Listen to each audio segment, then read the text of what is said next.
प्रभो हर हर महादेव शिव शंभो बाबा धवलेश्वराय वाळालिंगाय नमो नमः।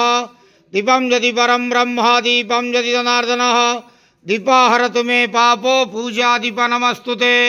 बाबा धवलेश्वराय वाळालिंग महाप्रभु संसार सुखी रखंतु।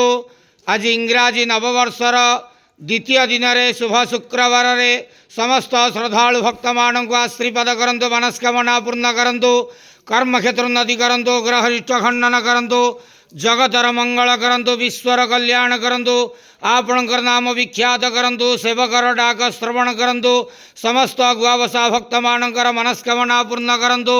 जो जो भक्त माने आपणक पाखरे मानसिक रखिछंती तांक मानसिक पूर्ण करंतु। बाबा धवलेश्वराय वाळालिंगाय नमो नमः। संसार सुखी रखंतु, आनंद गवार हरि बोलो।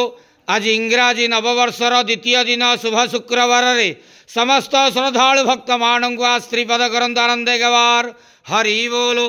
हर हर महादेव शिव शंभो बाबा धवलेश्वराय वाळालिंगाय नमो नमः।